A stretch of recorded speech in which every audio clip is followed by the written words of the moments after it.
Hello, welcome back to the reading of the poem of the Man God, written by Maria Valtorta, Volume 4, Chapter 417, Part 2.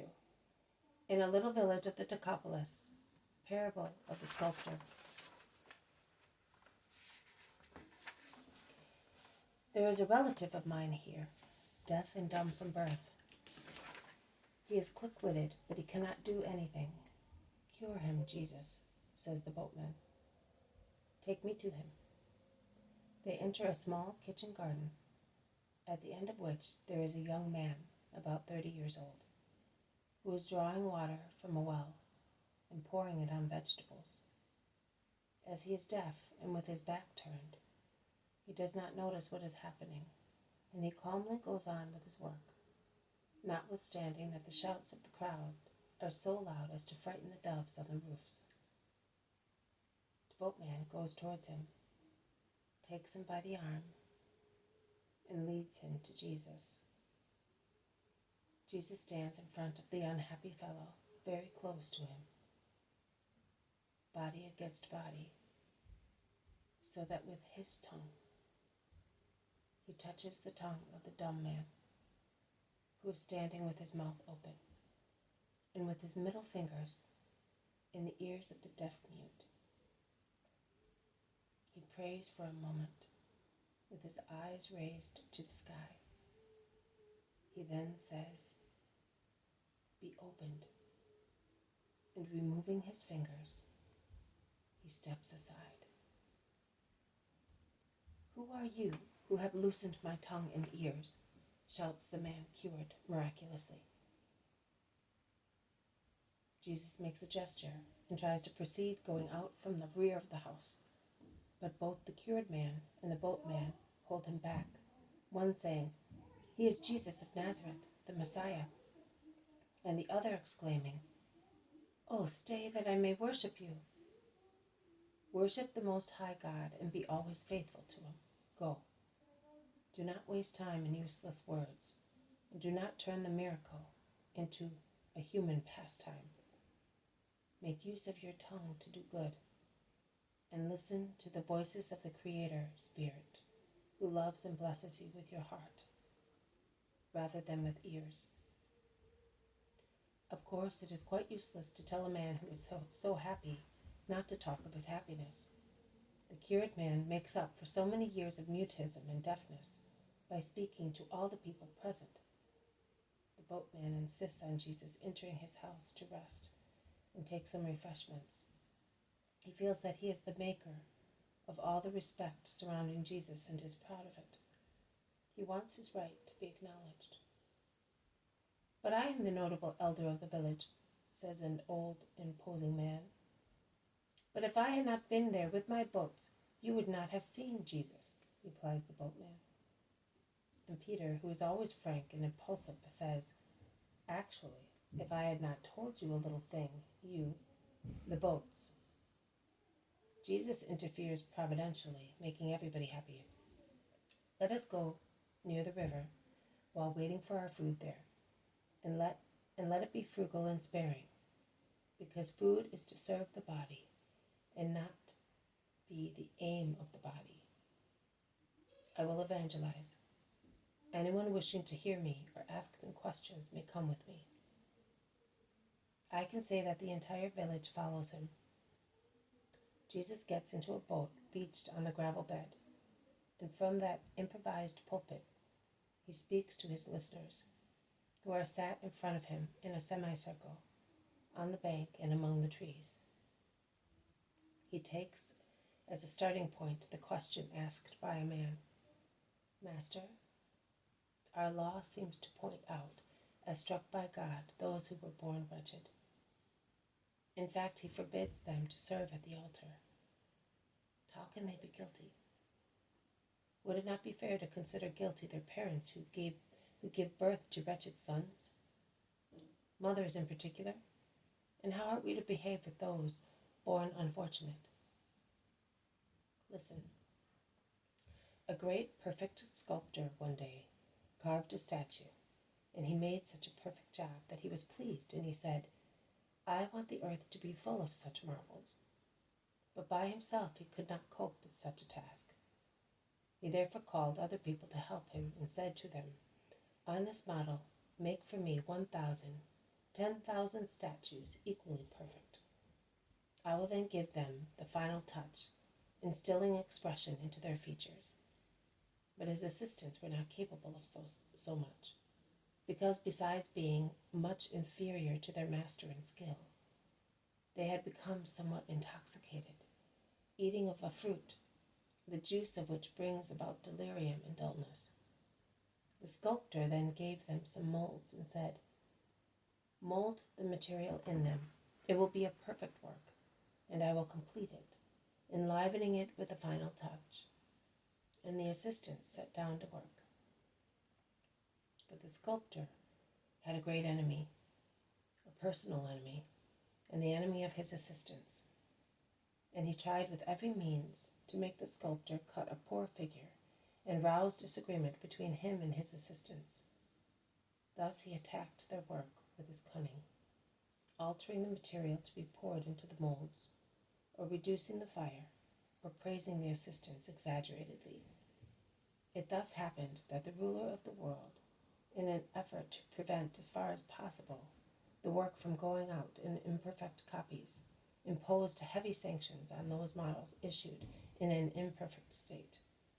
And one of the sanctions was that such models could not be displayed in the house of God, where everything must be or ought to be perfect. I say ought to be because it is not so.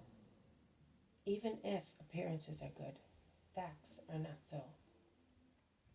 Those present in the house of God seem faultless, but the eye of God discovers the gravest faults in them, the faults which are in their hearts. Oh, the heart! It is with the heart that one serves God. Indeed, it is with the heart. It is not necessary, neither is it enough, to have clear eyes and perfect hearing, harmonic voice, beautiful limbs, to sing the praises pleasing to God. It is not essential or sufficient to have beautiful, clean, and scented garments. The spirit is to be pure and perfect, harmonic and well-shaped in sight, hearing, voice, in spiritual forms, and these are to be adorned with purity.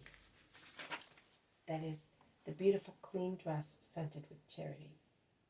That is the oil saturated with essence that God likes. And what kind of charity would be the attitude of a man who, being happy in seeing an unhappy fellow, should despise him and hate him? On the contrary, double and treble charity is to be given to those who, although not guilty, were born poor wretches.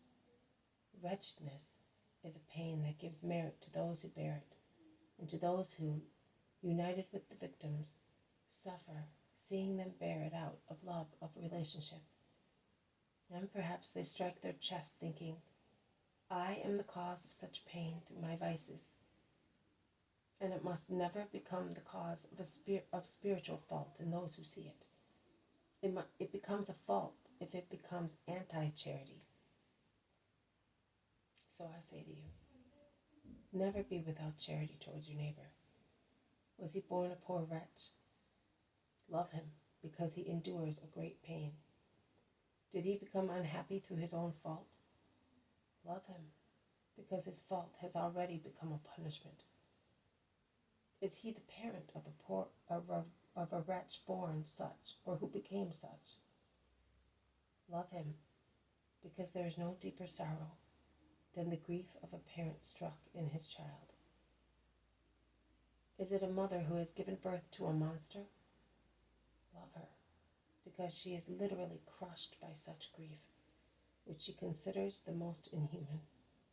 It is inhuman. But even deeper is the grief of a woman who is the mother of a son, who is a monster in his soul, as she realizes that she has given birth to a demon dangerous for the earth, for the fatherland, for the family, for friends.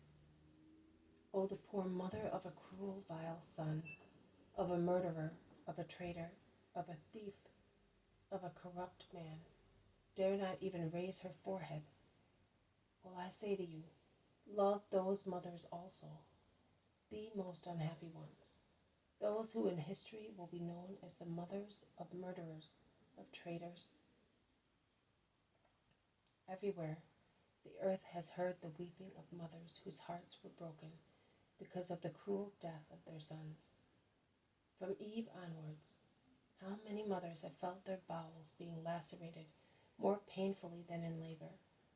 Nay, they felt their bowels and their hearts being torn off by a cruel hand in the presence of their sons, murdered, tortured, martyred by men, and they howled their pangs, throwing themselves with the frenzy of convulsive, sorrowful love on the corpses which could not hear them any longer. Neither could they be warmed by their warmth, nor could they say with a look, a gesture, since they could not do so with their lips, Mother, I can hear you. And yet, I tell you that the earth has not yet heard the cry, and has not collected the tears of the most holy mother, and of the most unhappy one among all those who will be remembered forever by man, the mother of the killed Redeemer, and the mother of the man who will be his traitor. Those two mothers, martyrs in different ways, will be heard mourning miles apart. And the innocent and holy mother, the most innocent, the innocent mother of the innocent, will be the one who will say to her faraway sister, the martyr of a son more cruel than anything on the earth, Sister, I love you. Love to be worthy of that woman who will love everybody and on behalf of everybody. It is love that will save the earth. And Jesus comes down from his rustic pulpit and bends to caress a little boy rolling on the grass of the gravel